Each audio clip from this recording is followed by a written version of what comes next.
여호수아서 21장 41절에서 45절까지의 말씀 다 같이 한 목소리로 합독하시겠습니다. 레위 사람들이 이스라엘 자손의 기업 중에서 받은 성읍은 모두 48성읍이요 또 그 목초지들이라. 이 각 성읍의 주위에 목초지가 있었고 모든 성읍이 다 그러하였더라. 여호와께서 이스라엘의 조상들에게 맹세하사 주리라 하신 온 땅을 이와 같이 이스라엘에게 다 주셨으므로 그들이 그것을 차지하여 거기에 거주하였으니 여호와께서 그들의 주위에 안식을 주셨을 때 그 조상들에게 맹세하신 대로 하셨으므로 그들의 모든 원수들 중에 그들과 맞선 자가 하나도 없었으니 이는 여호와께서 그들의 모든 원수들을 그들의 손에 넘겨 주셨음이니라. 여호와께서 이스라엘 족속에게 말씀하신 선한 말씀이 하나도 남음없이 다 응하였더라. 아멘.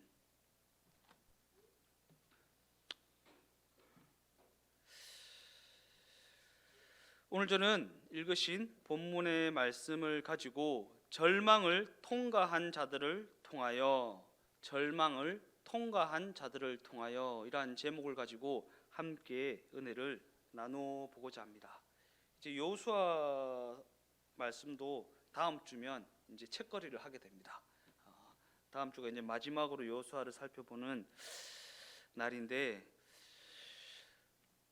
지난 시간 우리는 도피성에 숨겨진 예수님의 동행하심에 대해서 살펴보았습니다. 이어서 오늘도 도피성에 대한 부분을 한번 다뤄보고자 하는데, 오늘은 조금은 다른 관점으로 도피성을 관리하는 자로서 살아가는 레위 지파에 대한 이야기를 나누어 보고자 하는 것입니다. 본문 41절 말씀입니다. 레위 사람들이 이스라엘 자손의 기업 중에서 받은 성읍은 모두 48성읍이요 또 그 목초지들이라. 당시 레위 지파는 성인 남자가 23,000명밖에 안 되는 그러한 적은 규모의 지파였습니다. 그런데 오늘 본문은 그렇게 적은 규모의 레위 지파가 이스라엘 각 지파를 통해 분배받게 된 성읍이 48개나 된다고 그렇게 기록하고 있습니다. 그렇다면 과연 이것은 어느 정도 규모의 지분인가? 이를 가늠하기 위해 예를 들어보면 베냐민 지파의 규모는 레위 지파의 2배나 되는 규모입니다. 그런데 그럼에도 불구하고 몫으로 분배받은 성읍은 레위 지파의 절반도 안 되는 18개의 성읍에 불과했습니다. 더 나아가 스불론 지파의 경우를 살펴보면 그들의 인구는 레위 지파의 3배에 가까운 그러한 큰 규모의 지파였음에도 불구하고 그들이 분배받은 성읍 또한 베냐민 지파와 같은 18개의 성읍에 불과했다라는 사실입니다. 그러므로 성인 남자를 기준으로 해서 23,000명밖에 안 되는 레위 지파가 48개나 되는 성읍을 분배받게 되었다는 것은 그들의 몫이 넉넉하게 주어졌다라는 그러한 의미입니다. 그렇다면 레위 지파는 어떻게 해서 48개나 되는 성읍을 분배받게 되었는지 그 내용을 한번 살펴보도록 하겠습니다. 레위 지파는 제비뽑기를 해서 땅을 분배받을 그 당시에 땅을 분배받지 못했습니다. 이 때문에 땅을 분배받은 각 지파는 각 지파의 지분에서 레위 지파의 몫을 내놓아야 했습니다.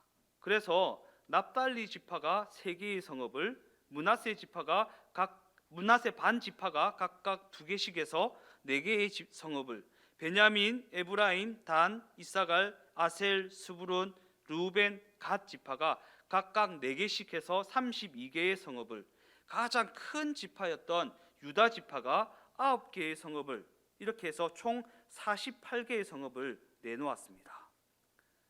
그런데 레위 지파가 이와 같이 48개나 되는 성읍을 분배받게 되었지만 그럼에도 불구하고 레위 지파는 자연적으로 한 곳에 모여 살 수 없는 그러한 지경에 이르고야 말았습니다. 왜냐하면 각 지파에서 몇 개씩 나누어서 줬기 때문에 각 지파에 다 흩어져서 살아야 했다라는 것입니다. 형제들과 뿔뿔이 흩어져서 살아야만 하는 그러한 처지에 놓이게 된 것입니다. 그렇다면 레위 지파는 어떠한 연유에서 그렇게 흩어져 살아야만 하는 그러한 처지에 놓이게 된 것인가? 그들이 흩어져 살게 된 배경은 단순히 제사장 지파로서 각 지파에 흩어져서 이스라엘 백성들을 목양하고 돌보라는 차원에서 흩어져 살게 했던 것인가? 물론 결과론적으로 보면 그렇습니다. 그러나 그 과정에 있어서는 또 다른 이유가 있었다라는 사실입니다. 그래서 오늘은 먼저 그 과정의 역사적 의미를 한번 살펴보고 레위 지파가 왜 흩어져서 살아야만 하는 그러한 처지에 놓이게 되었는지, 그들이 흩어져 살게 된 것이 우리에게 어떠한 메시지를 주고 있는지 살펴보도록 하겠습니다. 먼저 우리가 잘 알고 있는 야곱과 에서의 이야기를 다시 한번 떠올려 보아야 합니다. 야곱은 팥죽 사건으로 말미암아 형 에서의 분노를 사게 됩니다. 그래서 야곱을 에서보다 더욱 아꼈던 어머니 리브가는 형제끼리 다툼이 일어나는 것을 보고 야곱을 자신의 오빠 라반의 집으로 피신시킵니다. 그리고 그곳에서의 삶을 시작한 야곱이 거짓말하는 자, 속이는 자, 발 뒤꿈치를 잡는 자라는 별명이 있지 않습니까? 그런 야곱이 사기를 치는 데는 둘째가라 하면 서러워할 그러한 인물이었음에도 불구하고 외삼촌 라반의 집에서 20년이란 세월 동안이나 속으면서 사기를 당하면서 살아가게 됩니다. 그 혹독한 20년의 시간이 지나고 하나님께서 그를 다시 고향 땅으로 돌려보내시게 되는데, 그가 돌아와서 처음으로 머문 지역은 세겜이라는 땅입니다. 그런데 이 세겜이라는 땅은 짐을 지고 떠나야 할 곳이란 뜻을 가진 그러한 땅입니다. 그러한 땅에 야곱이 장막을 치는데 그에게는 4명의 부인이 있었고 그들에게서 낳은 12명의 자녀들이 있었습니다. 그리고 이 12명이 훗날 12지파가 되는 것입니다. 그 가운데 시므온과 레위와 디나는 첫째 부인 레아에게서 낳은 자녀들입니다. 그 중에 디나라는 딸아이가 세겜이라는 땅에 도착해서 마실을 나가게 됩니다. 그곳에서 디나는 하몬이라 이름하는 추장의 아들 세겜의 눈에 띄게 되는데, 디나를 본 세겜이 디나에게 첫눈에 반하게 되었다라는 것입니다. 그런데 첫눈에 반해가지고 그 마음을 다스리지 못한 세겜이 디나를 겁탈하는 사건이 벌어지게 되는 것입니다. 그런데 이 소식을 디나의 오빠들이 듣게 됩니다. 오빠들이 여러 명 있었지만 한 배에서 난 시므온과 레위가 제일로 크게 분노합니다. 그 소식을 듣게 된 세겜 땅 추장 곧 세겜의 아버지 하몬은 이렇게 제안을 합니다. 기왕 이렇게 되었으니 둘을 결혼시키는 게 어떻겠습니까? 라는 제안을 하게 됩니다. 그런데 어떠한 속셈이었는지 시므온과 레위가 순순히 수락을 합니다. 그러면서 한 가지 조건을 붙이는데, 우리 민족과 혼인을 하려면 모든 남자들은 예외 없이 다 할례를 받아야 한다라는 제안입니다. 그래서 세겜 땅에 거하는 모든 남자들은 순순히 승낙하여서 할례를 받게 되는 것입니다. 그런데 그들의 할례를 받고 고통 가운데 있을 그때에 시므온과 레위가 군대를 이끌고 가서 피해 보복을 단행하게 되었다라는 것입니다. 이 보복이 얼마나 끔찍했던지 아버지 야곱의 귀에까지 들리게 되었고, 아버지 야곱은 그들에게, 시므온과 레위에게 끔찍한 저주의 말을 내뱉게 되는 것입니다. 창세기 34장 30절 말씀입니다. 야곱이 시므온과 레위에게 이르되 너희가 내게 화를 끼쳐 나로 하여금 이 땅의 주민 곧 가나안 족속과 브리스 족속에게 악취를 내게 하였도다. 나는 수가 적은즉 그들이 모여 나를 치고 나를 죽이리니 그러면 나와 내 집이 멸망하리라. 이 보복은 야곱의 가슴에 엄청난 충격을 주었습니다. 디나가 사고를 당한 일도 너무나도 괴로운 일인데 두 아들까지 보복을 한다고 나서서, 그것도 하나님의 거룩한 언약을 가지고, 언약에 기록된 그 내용을 가지고 남의 나라 남자들을 속여서 전부 다 죽여버렸으니 그 마음이 어떠했겠습니까? 이 일로 야곱은 한평생 가슴앓이를 하며 살아가게 됩니다. 그 마음이 얼마나 고통스럽고 무거웠던지 야곱은 임종 때가 다가와서 12아들을 불러놓고 한 사람씩 축복 기도를 해주는 그 자리에서 피해 보복을 했던 두 아들에게는 축복의 기도가 아니라 저주의 말을 내뱉게 되는 것입니다. 창세기 49장 5절 말씀입니다. 시므온과 레위는 형제요, 그들의 칼은 폭력의 도구로다. 임종을 앞둔 야곱은 레위와 시므온이라는 아들들에게 너희는 살인병기다 라는 말을 하고 있는 것입니다. 그만큼 세겜 땅에서 행하여진 그들의 그 보복의 사건이 야곱에게는 크나큰 충격으로 다가왔다라는 것입니다. 그래서 이제 여기서 멈추지 않고 이어서 이렇게까지 말을 합니다. 창세기 49장 6절에서 7절 말씀입니다. 내 호나 그들의 모의에 상관하지 말지어다. 내 영광아 그들의 집회에 참여하지 말지어다. 그들이 그들의 분노대로 사람을 죽이고 그들의 혈기대로 소의 발목 힘줄을 끊었음이로다. 그 노여움이 혹독하니 저주를 받을 것이요 분기가 맹렬하니 저주를 받을 것이라. 내가 그들을 야곱 중에서 나누며 이스라엘 중에서 흩으리로다. 여기 보면 레위 지파가 흩어져서 살게 된 원인이 언급되고 있는데 그것은 바로 그들의 죄로 인한 저주의 결과였다라는 것입니다. 아빠의 저주로 말미암아 그들의 흩어짐이 일어나게 되었다라는 것입니다. 그럼에도 불구하고 놀라운 것은 야곱이 레위에게 내린 저주의 결과를 하나님께서는 합력하여 선이 되는 결국, 곧 축복의 결국으로 바꾸어 놓으셨다라는 사실입니다. 레위의 인생은 아버지 야곱도 저주했던 그러한 인생이었습니다. 그들의 행위가 얼마나 악했으면 아버지 야곱이 눈 감기 직전까지도 용서하지 못하고 저주의 말을 내뱉었겠습니까? 그런데 그럼에도 불구하고 신명기 33장 8절 말씀을 보면 모세가 죽기 직전에 이렇게 말합니다. 레위에 대하여는 일렀으되 주의 둠밈과 우림이 주의 경건한 자에게 있도다. 주께서 그를 마사에서 시험하시고 무리바 물가에서 그와 다투셨도다. 여기 보면 레위를 향해서 주의 경건한 자라는 칭호를 써서 부르고 있습니다. 그리고 여기서 둠밈과 우림이라는 것은 하나님의 뜻을 물을 때 쓰는 도구로 제사장이 하나님과 이스라엘 백성들 사이에서 하나님의 허락의 가부를 물을 때 사용하는 그러한 도구였다라는 것입니다. 하나님, 이것을 허락하셨습니까?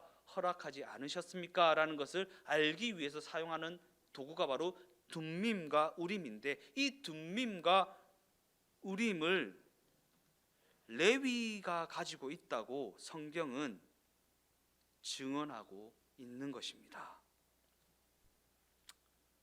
이를 다시 한번 정리해 보면, 역사적 사실을 살펴보면 레위가 제사장이 될 만한 자격과 소질이 있어서 된 사람이 아니라고 증거. 역사적 사실은 레위가 실력이 있어서, 소질이 있어서, 자질이 있어서 이스라엘 백성들의 제사장이 된 것이 아니라고 너무나도 분명하게 증언하고 있다라는 것입니다. 그런데 하나님께서는 그 레위 족속을, 그 저주스러웠던 그 레위 족속의 삶을 축복으로 바꾸어 주셨고, 지금 이들이 움밈과 우림과 둠밈을 보유하고 있는 경건한 자의 반열에 서게 되었다고 증언하고 있다라는 것입니다. 신명기 33장 9절 말씀을 다 같이 한번 읽어보겠습니다.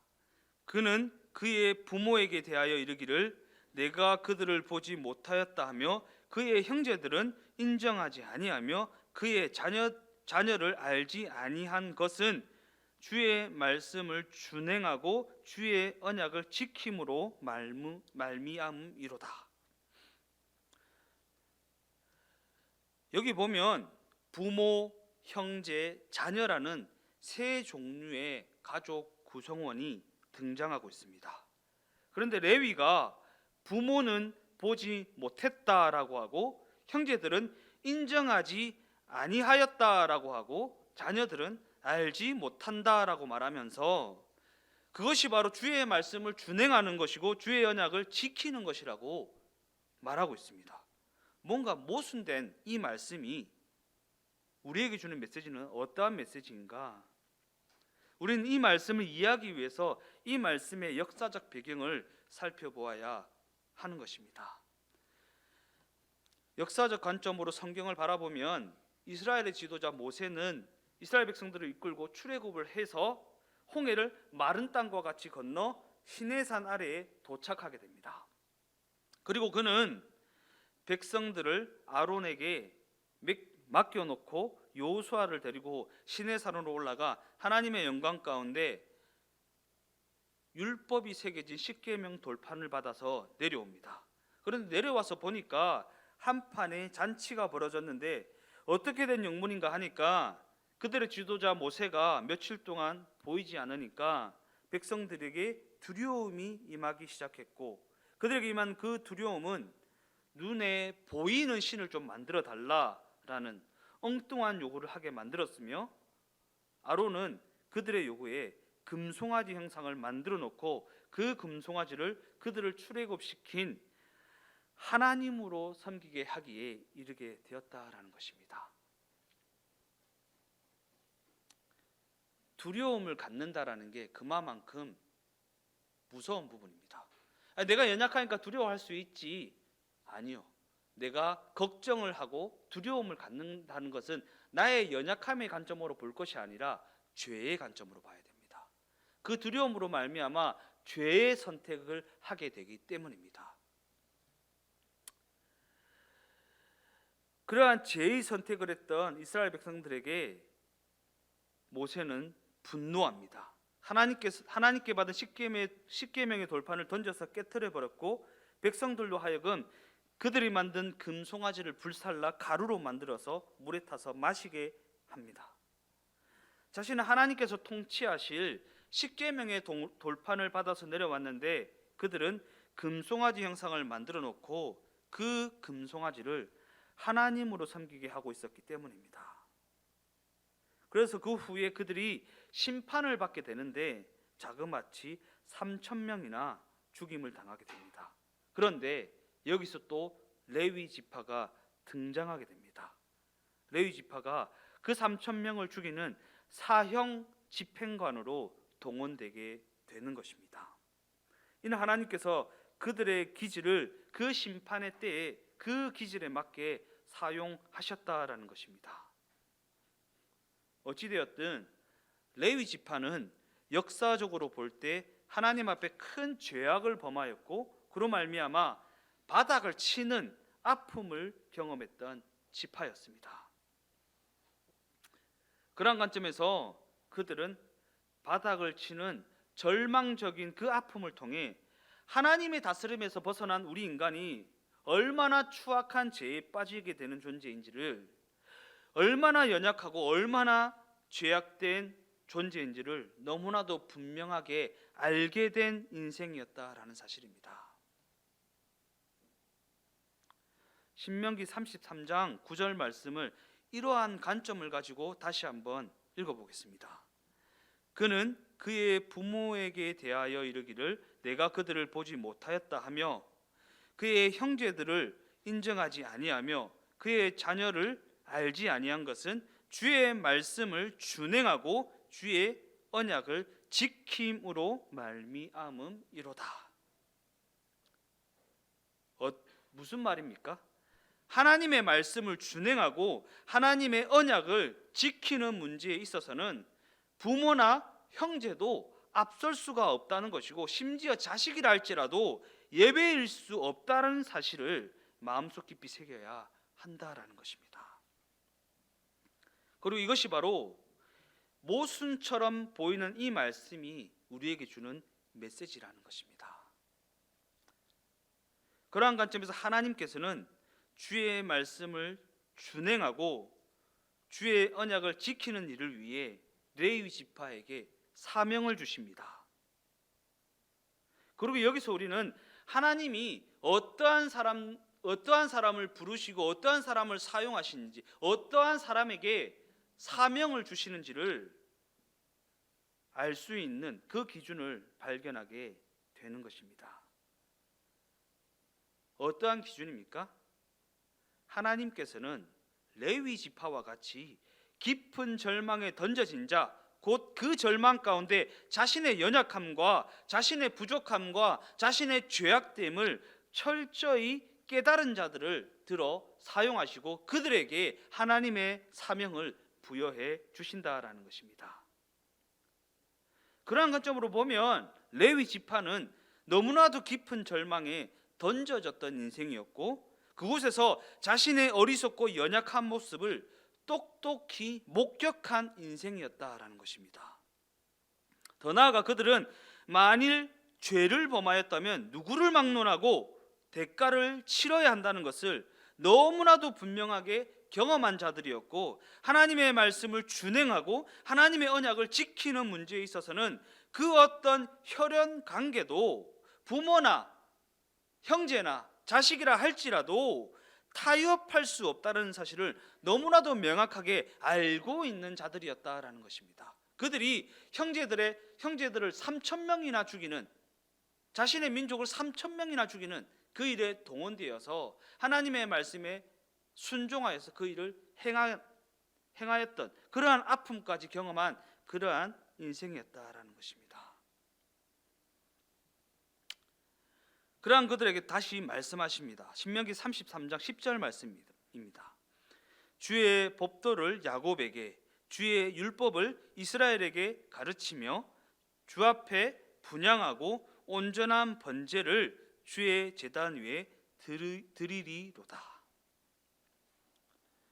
이 구절은 레위 지파가 이스라엘 전역에 흩어져서 하나님의 말씀을 전하고 그 말씀을 가르치는 자로 쓰임받고 있다는 것을 증언하고 있는 말씀입니다.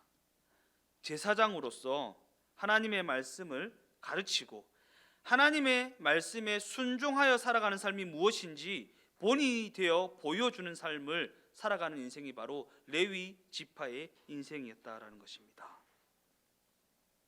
레위 지파가 가진 기질이나 혈통적 조건 때문에 그렇게 쓰임받게 된 것인가? 레위 지파를 지금으로 따지면 저와 같은 목사 정도 이렇게 일컬을 수 있겠죠. 제가 기질이 뛰어나서 아니면 혈통적으로 아주 거룩한 혈통을 타고나서 목사가 된 것인가? 결단코 그렇지 않다라는 것입니다. 왜냐하면 그는 그의 아버지도 용서하지 못해서 저주했던 그러한 인생이었기 때문입니다. 그러한 인생이 바로 레위 지파였다라는 것입니다. 그러나 그럼에도 불구하고 하나님께서는 성경에 도피성으로 표현된 예수님의 동행하심으로 말미암아 그러한 그들의 삶을 하나님의 일에 쓰임 받는 하나님의 도구로 만들어 가셨다라는 것입니다. 저 또한 마찬가지입니다. 제가 이곳에 서서 이 강단에 서서 하나님의 말씀을 선포할 수 있는 이유도 저의 실력이나 저의 거룩함의 실력 때문이 아니라 도피성으로 표현된 예수님의 동행하심으로 말미암아 가려주시고 감추어 주셔서 그나마 하나님의 말씀을 선포하며 살아갈 수 있는 것이지 제 실력이 어떠해서가 아니다라는 것입니다. 결론적으로 말씀을 마무리하면서 고린도전서 1장 27절에서 28절 말씀을 다 같이 한번 읽어 보겠습니다. 그러나 하나님께서 세상에 미련한 것들을 택하사 지혜 있는 자들을 부끄럽게 하려 하시고 세상에 약한 것들을 택하사 강한 것들을 부끄럽게 하려 하시며 하나님께서 세상의 천한 것들과 멸시받는 것들과 없는 것들을 택하사 있는 것들을 폐하려 하시나니. 왜 이렇게 하시는 것인가? 이는 너무나도 절망스러운 자신의 인생을 보면서 철저하게 한탄하고 철저하게 고통스러워해 본 사람만이 복음의 소중함을 깨달을 수 있고 그 복음을 붙들고 살아갈 수 있기 때문입니다. 더 나아가 절망스러운 자신의 인생을 보면서 철저하게 한탄하고 철저하게 고통스러워해 본 사람만이 예수님의 소중함을 깨달을 수 있고 예수님과 동행하는 삶이 얼마나 소중한 것인지를 알 수 있기 때문이라는 것입니다. 그러한 관점에서 우리 모두의 인생도 하나님께서 불쌍히 여겨주셔서 도피성이 되어주시는 예수님을 보내어 주셨고 그 예수님이 우리와 동행해 주심으로 말미암아 그 모든 추악함을 감추어 주셨기에 하나님께서 사용하실 수 있는 의의 도구로서 인생이 되어질 수 있다라는 사실입니다. 하나님께서 그렇게 우리를 불러 주셨다라는 것입니다. 그리고 우리는 하나님의 그 부르심을 소명이라는 단어를 써서 정의하는 것입니다. 그렇다면 과연 하나님께서는 그러한 우리를 왜 부르시는 것인가? 아무런 이유와 목적 없이 그냥 그저 부르신 것인가? 그렇지 않습니다. 그러한 우리에게 사명을 주시기 위함이라는 것입니다. 바닥을 쳤던 레위를 부르셔서 사용하신 하나님께서 레위에게 성전에서 섬기라는 사명을 주셨던 것처럼 우리를 부르신 이유는 우리에게 사명을 주시기 위함이라는 것입니다. 그렇다면 그렇게 연약하고 추악한 우리를 부르셔서 그러한 우리에게 사명을 주시는 이유는 무엇인가? 그토록 미련한 우리를 너무나도 사랑하시기 때문이고 그토록 연약한 우리와 동행하시기를 원하시기 때문이고 그렇게 천하고 그렇게 멸시받는 우리를 통해 일하시기를 기뻐하시기 때문이라는 것입니다. 하나님이 기뻐하시기 때문이라는 것입니다. 하나님이 원하시기 때문이라는 것입니다. 하나님이 사랑하시기 때문이라는 것입니다. 모든 이유와 근거가 우리에게 있는 것이 아니라 하나님께 있습니다. 하나님이 사랑하시기 때문에, 하나님이 원하시기 때문에, 하나님이 기뻐하시기 때문에 우리의 어떠함에서 그 이유와 원인을 찾을 수 있는 것이 아니라 하나님의 어떠함에서 그 이유를, 그 근거를 찾을 수 있다라는 것입니다.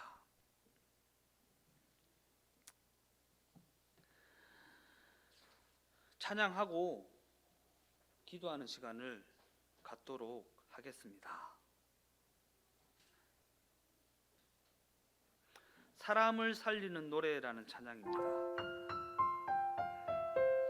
가사를 한번 나누어 보면 주 부르심 따라 예수 이름 부르며 나의 인생을 드렸네. 사람들 이해 못하고 결과 어떠하든지 주만 따라가기 원했네.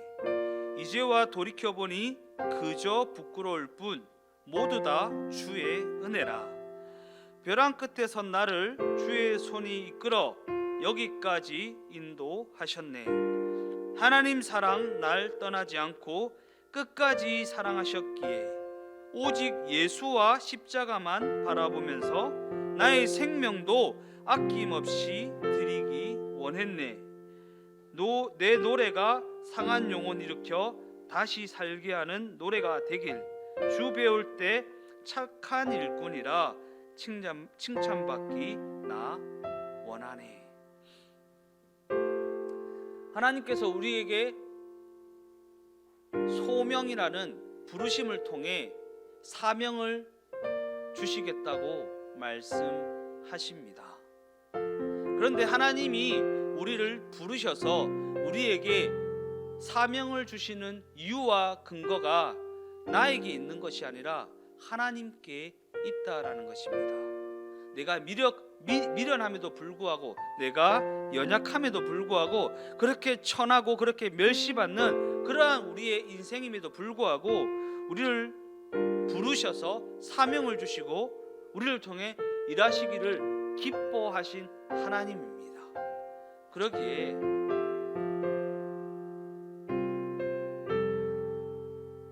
하나님이 기뻐하시는 영광의 인생이 될 수만 있다면 나의 어떠함을 내려놓을 수 있었으면 좋겠습니다.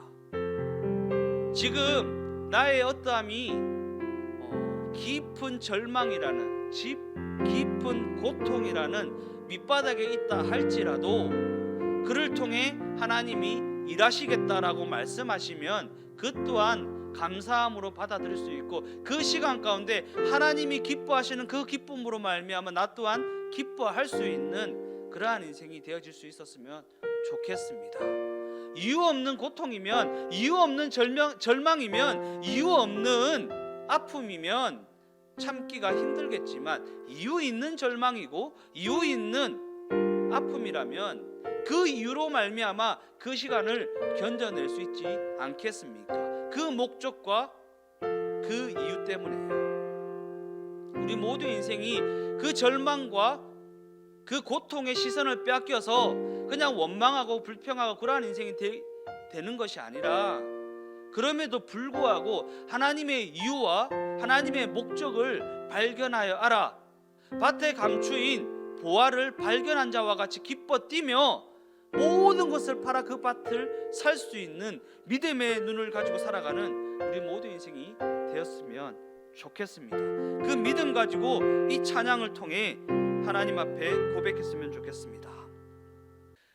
지금은 우리 주 예수 그리스도의 은혜와 하나님 아버지의 지극하신 사랑하심과 보혜사 성령님의 내주하시고 동행하시는 은혜가 그 고통 가운데 있다 할지라도, 그 아픔 가운데 있다 할지라도 하나님의 선하시고 기뻐하시는 그 온전한 뜻을 믿는 믿음으로 말미암아 기쁨으로 그 시간을 묵묵히 걸어 나가기를 원하는 하나님의 백성들의 삶의 범사 가운데 충만하게 함께 하시기를 간절히 축원하옵나이다.